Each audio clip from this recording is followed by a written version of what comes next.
हिंदू विधि के स्रोत, हम इस पे चर्चा कर रहे हैं कि हिंदू विधि जो बनी है ये इसके स्रोत क्या हैं, ये कहाँ से लेकर बनी है, कहाँ से इसका उद्गम हुआ है। जो हिंदू विधि का निर्माण हुआ है, हिंदू विधि का संकलन हुआ है, हिंदू विधि बनाई गई है, ये कहाँ से बनाई गई है, कहाँ से लिया गया है। तो इसमें जो है प्रथम इसके कुछ प्राचीन स्रोत हैं और कुछ आधुनिक स्रोत हैं। प्राचीन या मूल स्रोत, जहाँ मतलब जो प्राचीन है, जो पहले जब कानून नहीं बना था, जब हिंदू विधि नहीं थी, हिंदू विधि 1955 नहीं बना था, इसके पहले कैसे होता था, सबके लोगों के बीच में न्याय कैसे होता था। तो इसमें है प्राचीन या मूल स्रोत। नंबर 2 आधुनिक या द्वितीय स्रोत। अब प्राचीन स्रोत क्या क्या है? प्राचीन स्रोत में है श्रुति, स्मृति, टीका एवं निबंध और रूढ़ियां। और आधुनिक स्रोत में है साम्य, न्याय और सुआत्मा, पूर्व निर्णय और विधान।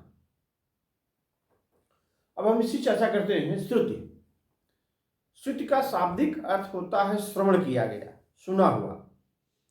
जब हमारे ऋषि मुनि दैवी शक्तियों से सीधा संपर्क करते थे और दैवी शक्तियां जो कहती थी उनको सुनते थे और उनको वेदों में निहित कर देते थे, उनका संकलन वेदों में कर देते थे। लेकिन कुछ बच भी जाती थी, कुछ का संकलन नहीं हुआ और वो स्मृति में जाती थी।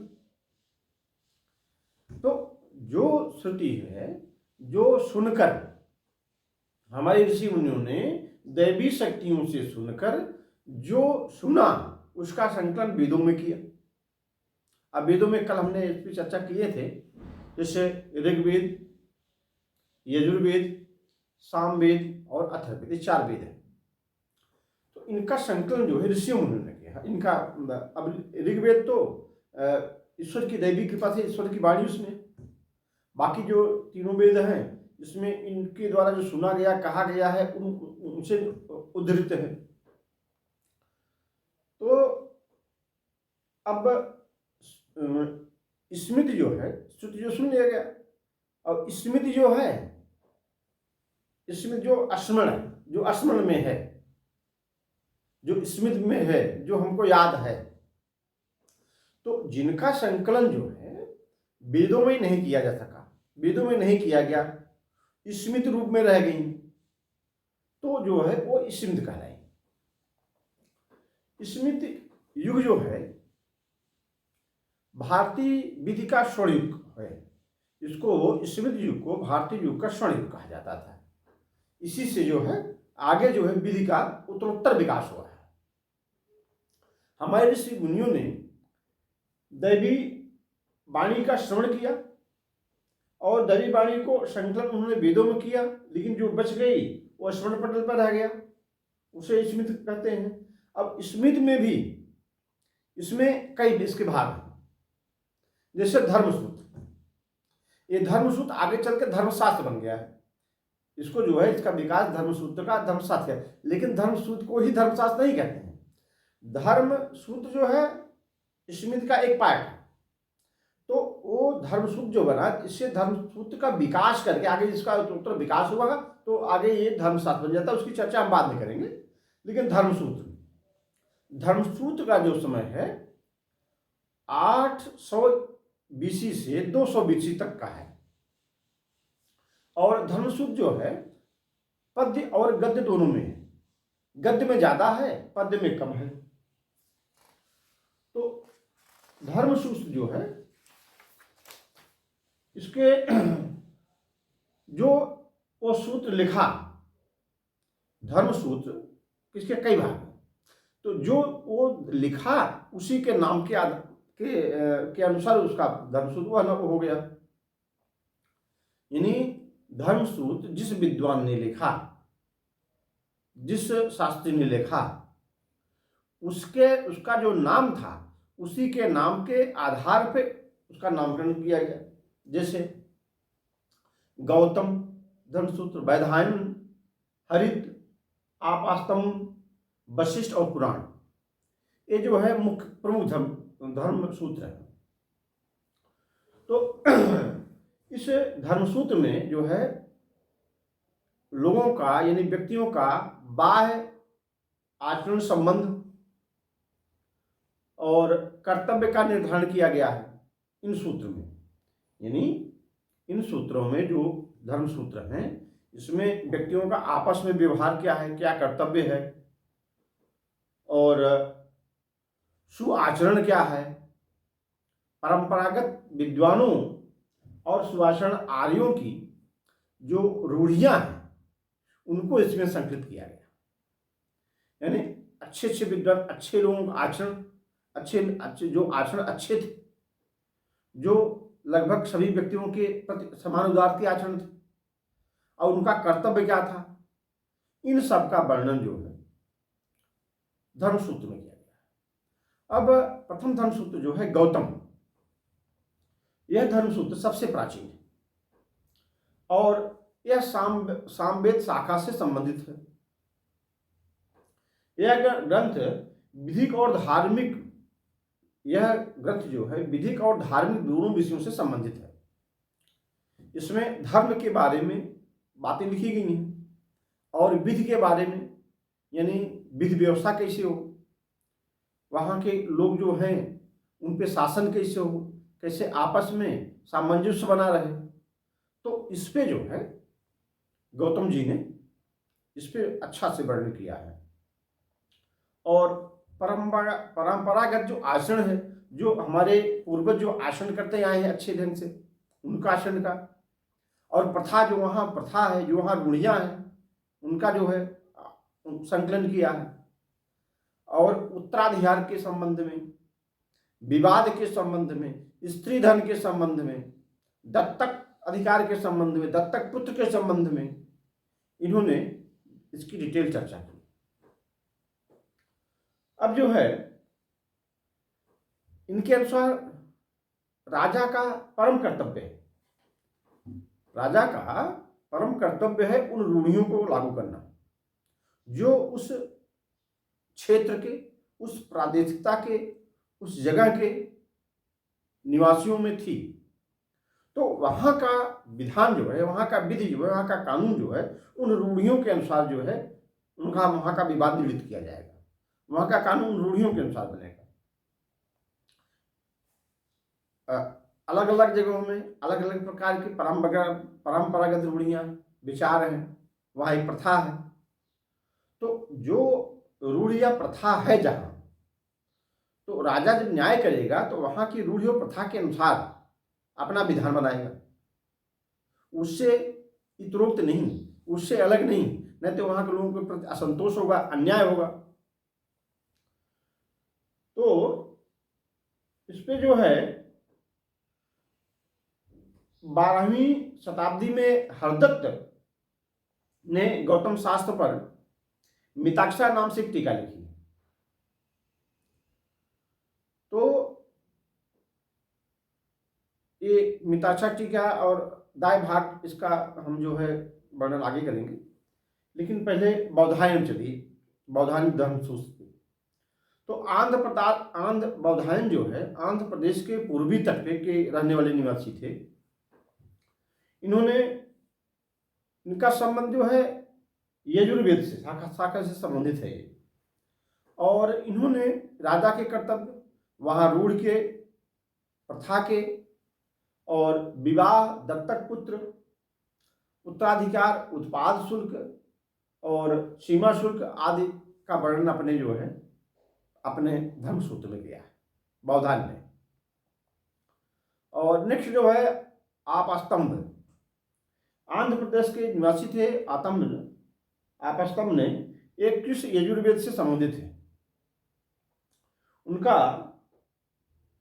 उनका ज्ञान जो है ऋग्वेद पे आधारित था, यानी वेद ही ज्ञान का सर्वाधार है।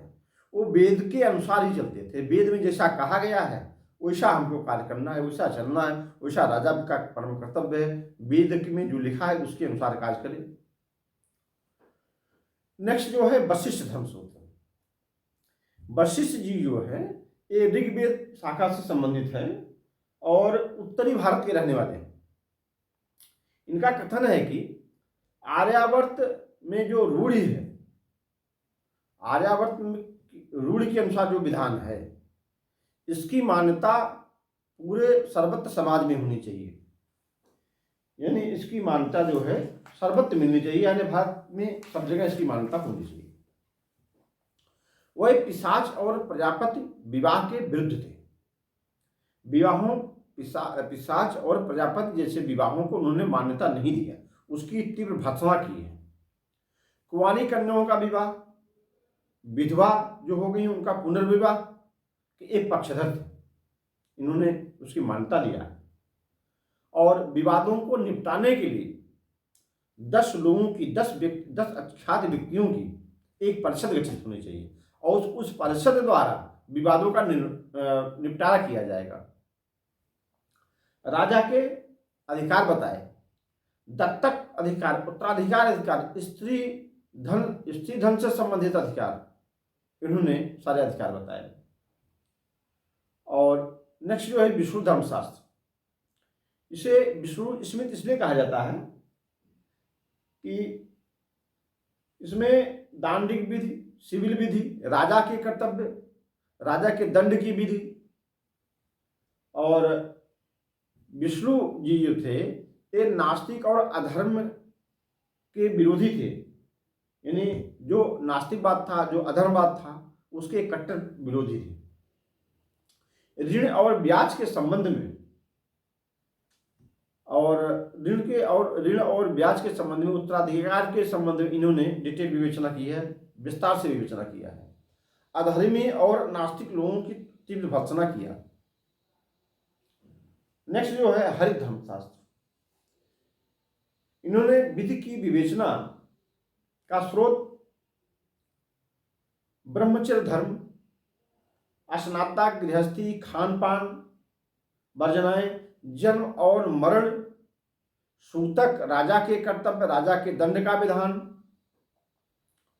और पति पत्नी के क्या कर्तव्य है, पाप का प्रायश्चित, इन सब बातों के बारे में इन्होंने लिखा है। उत्तराधिकार के संबंध में लिखा है और स्त्री धन के संबंध में लिखा है, विवाद निपटारे के संबंध में लिखा है। तो ये जो है हरित जी, ये सब सारे, ये सब पर प्रकाश बृहद विवेचना की है इसकी। अब हम आते हैं नेक्स्ट जो है जो धर्म सूत्र था, वो आगे उसको विवेचना, आगे उत्तरोत्तर विकास करते हुए धर्मशास्त्र बन गया। और धर्मशास्त्र में जो है ये विषयों की विवेचना क्रमबद्ध और सुव्यवस्थित तरीके से, सुव्यवस्थित ढंग से की गई है धर्मशास्त्र में। जो स्मृतियों में, जो धर्मसूत्र में इसकी विवेचना, इसका संकलन जो है अव्यवस्थित था और कम था, ज़्यादा था, डिस्प्यूटेड था, विवादित था, अविवादित था। उन सबका जो है धर्मशास्त्र में जो है उनको जो उनका संकलन जो है सुव्यवस्थित ढंग से, सरल भाषा में धर्मशास्त्र में किया गया है, क्रमबद्ध तरीके से किया गया है। इसको जो है, इसके जो है 3 भाग हैं। प्रथम भाग, द्वितीय भाग और तृतीय भाग। प्रथम भाग में जो धर्मशास्त्र से प्रथम भाग इसका जो है ये धार्मिक अनुष्ठानों से संबंधित है, धर्म कांडों से संबंधित, धार्मिक कांडों से संबंधित है। धार्मिक रूप से संबंधित धर्म क्या है, धर्म कैसा करना चाहिए, धार्मिक अनुष्ठान कैसा होना चाहिए, इन सब बारों में, धार्मिकता के बारे में जो है प्रथम खंड में इसकी विवेचना की गई है।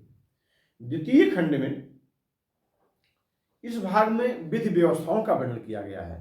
यानी कि समाज में विधि, कानून कैसे चलेगी, कानून कैसे चलाया जाएगा समाज में, और राजा के क्या कर्तव्य हैं, नागरिकों के क्या कर्तव्य हैं, क्या उनका धर्म है।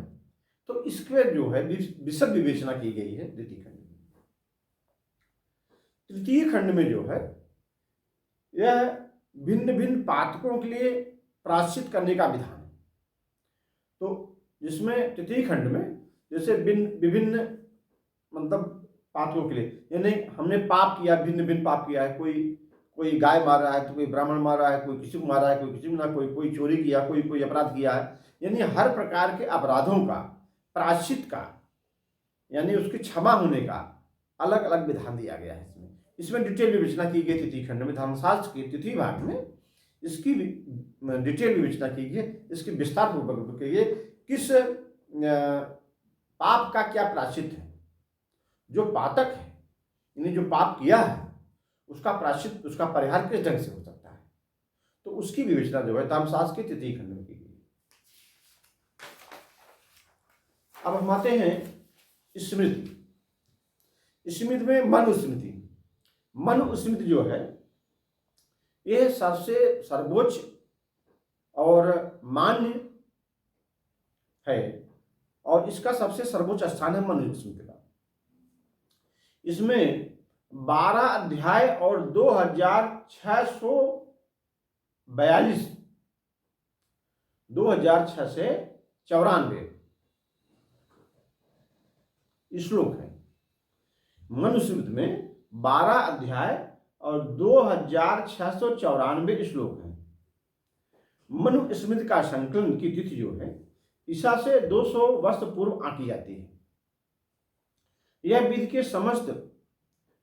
समस्त नियमों का क्रमबद्ध और सुव्यवस्थित रूप से इसमें संकलन किया गया है। और मनुस्मृति भारतीय इतिहास में भारतीय इतिहास के आकाश में एक बहुत चमकता और उज्जवल सितारा है।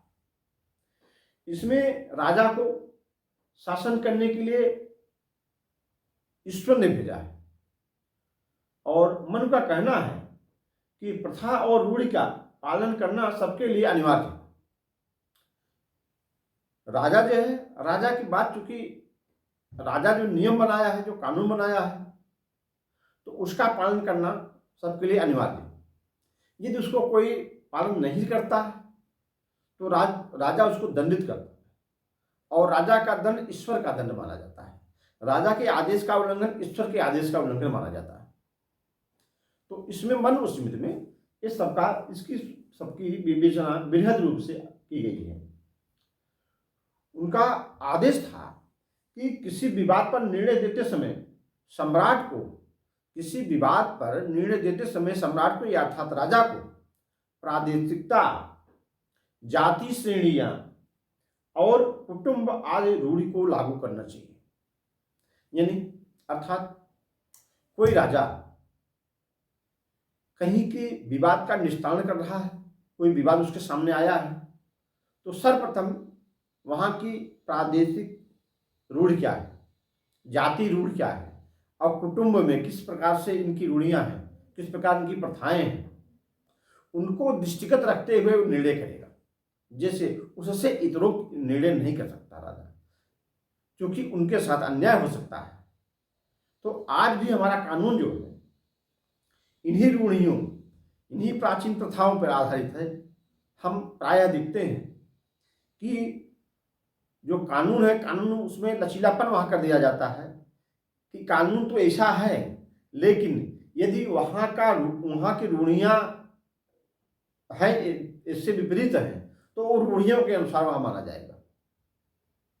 लेकिन रूढ़ियाँ या प्रथाएं ऐसी होनी चाहिए जो वो नीति लोक के विरुद्ध न हो, जो लोक हित के विरुद्ध न हो। रूढ़ियाँ भी ऐसी होनी चाहिए जो लोक हित, जो नीति हित, जो व्यक्ति के विरुद्ध, अनीति के विरुद्ध, अन्याय के पक्ष में न हो। तो उनका जो है उन रूढ़ियों और प्रथाओं का पालन किया जाना अनिवार्य है। इसमें जो है मनुस्मृति में ब्राह्मण को धर्म के पुनरुत्थान का प्रवर्तक माना गया है, यानी ब्राह्मण ने धर्म का पुनरुत्थान किया है। मनु ने कट्टरपंथी विचारधारा और सिद्धांतों का प्रवर्तन किया है। स्त्री या शूद्रों के प्रति कठोर नियम बनाए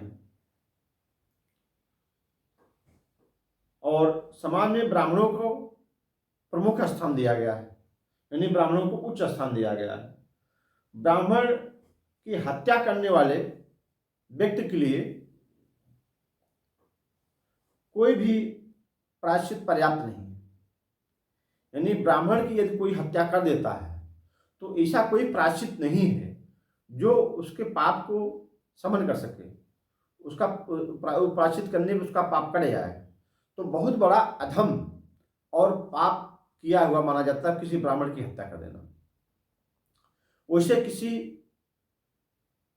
ब्राह्मण कन्या का विवाह कोई शूद्र से हो जाती है, कोई शूद्र किसी ब्राह्मण कन्या से विवाह कर लेता है, तो वह जो है मृत्यु के अलावा, सजाए मौत के अलावा उसका कोई प्रायश्चित नहीं था।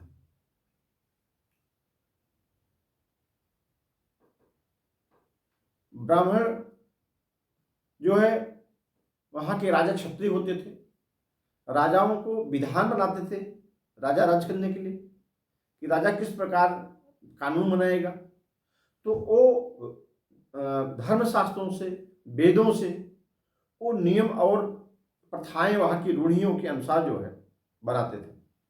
उत्तराधिकार, स्त्री धन, वरासत, बंटवारा के संबंध में इन्होंने विशद रूप से विवेचना किया है। अब इसमें याज्ञवल्क्य कई स्मृतियां हैं, याज्ञवल्क्य स्मृति है, नारद स्मृति है, तो स्मृतियां बहुत हैं। और इसके बाद टीका और निबंध भी हैं, टीका और निबंध भी बहुत सारे हैं, लेकिन प्रमुख प्रमुख जो टीका निबंध है उन्हीं का हम विवेचना करते हैं, उन्हीं का वर्णन करते हैं। तो हमारे यहाँ दो टीकाएं हैं, एक मिताक्षरा, एक दायभाग। मिताक्षरा जो है इसको यानी मिताक्षरा जो है याज्ञवल्क्य स्मृति पर आधारित है।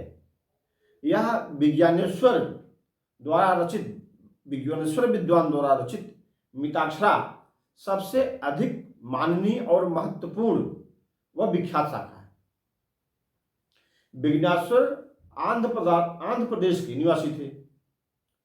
इस महान विद्वता ने राजनीतिक, विधि और धार्मिक बंधनों से, यह विज्ञानेश्वर महाराज ने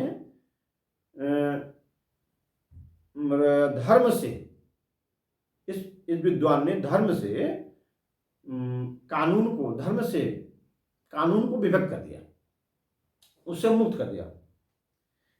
यानी धार्मिक बंधनों से, इस महान विद्वता ने धार्मिक बंधनों से समाज को मुक्त कर दिया, विधि को मुक्त कर दिया, कानून को मुक्त कर दिया। उन्होंने विधि के नियमों का ऐसा स्वरूप दिया कि वह समस्त मानव समाज में, सर्वत्र, यानी पूरे हिंदुस्तान में, पूरे भारतवर्ष में वो लागू हुई, उनको मान्यता मिली। बंगाल को छोड़कर मिताक्षरा शाखा जो है पूरे भारतवर्ष में लागू हुई। और जहाँ मिताक्षरा शाखा है, और मिताक्षरा शाखा बंगाल को छोड़कर संपूर्ण भारत में लागू है, और दाय भाग जो शाखा है वो केवल बंगाल में लागू है। लेकिन वो दाय भाग शाखा कुछ स्थितियों में जहाँ अब निर्णय करना है तो उसमें मिताक्षरा दाय भाग शाखा का वर्णन कुछ नहीं मिलता है, उससे कठिनाई हो रही है, तो वहाँ भी मिताक्षरा शाखा मान्य है। यद्यपि उसका विरोध न करे, दाय भाग शाखा का विरोध न करे, तो वहाँ भी मिताक्षरा शाखा मान्य है। और जो दाय भाग शाखा है यह जीमूत वाहन द्वारा रचित दाय भाग शाखा है, यह केवल बंगाल में लागू होती है। और यह विभाजन से संबंधित, उत्तराधिकार से संबंधित, दत्तक से संबंधित, बंटवारे से संबंधित, धर्म से संबंधित, अधर्म से संबंधित सबकी जो है विवेचना जो है दाय भाग शाखा में। यह स्त्री धर्म पर भी महत्वपूर्ण निबंध इन्होंने लिखा है।